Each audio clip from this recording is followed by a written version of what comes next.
Batman Mask the Phantasm is the shit. And I can already hear you say, well, yeah, it's universally beloved, consistently ranked in the top 5 Batman movies, and all over r/Batman. And sure, you're right, for you. But if you zoom out to the typical Batman fan, I guarantee you 9 times out of 10, they will have not seen this movie. And you know how I know that?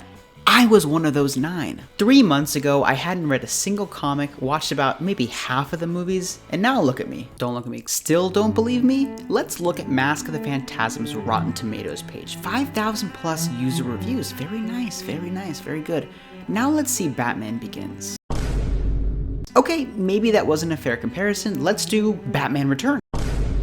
My point is, this is a relatively niche piece of media that needs more love, and if you haven't seen this, I'm here to convince you that you should, with only minor spoilers. Batman Mask of the Phantasm takes place in the Caped Crusader's early career, but it doesn't actually cover his origin. Instead, the film wisely decides to explore the weight of choosing to become Batman, and consequently the life Bruce is thrown away to do so. As opposed to flashbacks to that fateful night in Crime Alley, we get flashbacks to Bruce when he was engaged to his then fiancée, Andrea Beaumont. Again, no patronizing explanations why Batman doesn't kill. We get cute foreshadowing like here, when Bruce gets the inspiration for his Batmobile design. But my favorite part of the movie isn't the plot, performances, or action, it's the vibes. I adore the vibe of Mask of the Phantasm because it's this nice medium between like the Batman levels of disgust, but also not like Disneyland levels of clean like the Dark Knight trilogy. And I think both of those other Gothams have their place, don't get me wrong,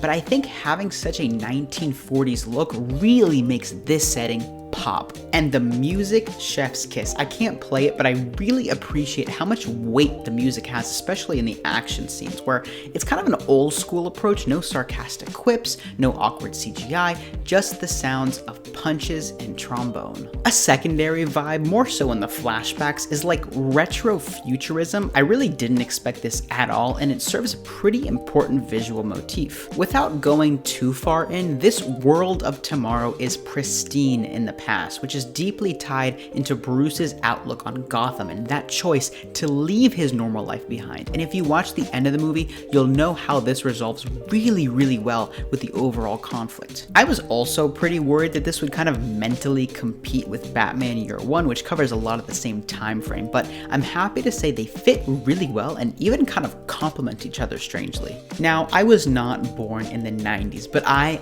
love this style of animation, which I really associate with the decade. I don't have like the animation knowledge to articulately describe it, but it's like just the character models and the facial expressions are so of that time, and this weird 90s plus 40s pairing works surprisingly well. It's not a very high bar, but this is definitely my GOAT Batman color palette. The color honestly is fantastic, from the clothes to the rain to the light. It is all a treat to look at. But while I said this is the most underrated Batman movie, it doesn't mean it's the best. I love shorter movies. I think movies are way too long nowadays, said the Goldfish attention span zoomer, but this is only an hour and 12 minutes, and it's not paced poorly really at all, but there's just not that much that happens. It kind of feels like a good 2 or 3 episode arc from the animated series. And because the stakes sometimes don't feel quite film level, for lack of a better term, I have kind of zero desire to rewatch this. I am satisfied with the one and done. I think the root cause of that is this movie does everything pretty well,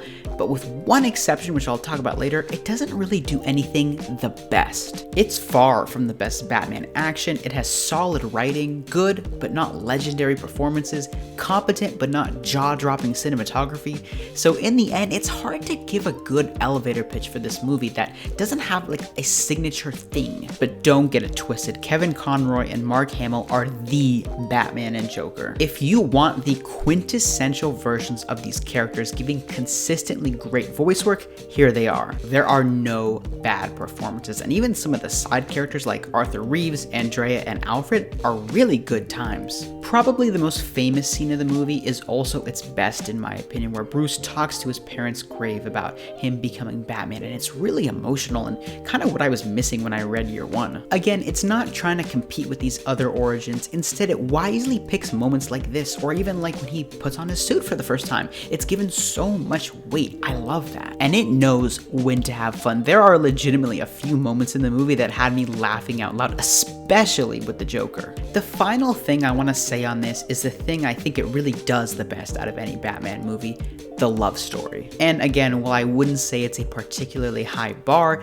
Andrea is head and shoulders for me the best female lead in any Batman movie. She has complex motivations, empathetic conflicts, and allows Bruce to really get some great character moments. I really love the flashbacks with these two despite the amount of time they take up, because seeing Bruce happy in a world before he committed to Batman is never really one that's shown. I'm still getting my feet wet, don't get me wrong, but I feel like after his parents die, he usually goes into training with Liam Neeson, or he's starting to fight crime. The young adult era that this movie covers, I really haven't seen explored, so if there are some other stories I'm missing, please let me know in the comments. If you're clamoring for more Batman and you haven't seen this, I'm pretty confident you'll have a good time. If you're new to the channel, I mainly cover my journey into comics for the first time, but I also want to do some more things like this occasionally to keep things fresh. If there's any non-comic stuff you'd watch from me, please drop me a comment. I read every single one. Or likewise, if you don't give a shit about videos like this and you only want to see comics, you can also let me know. No judgment, I know this is a little new. And I do give all my comics numerical ratings, so I'm gonna give Batman Mask of the Phantasm a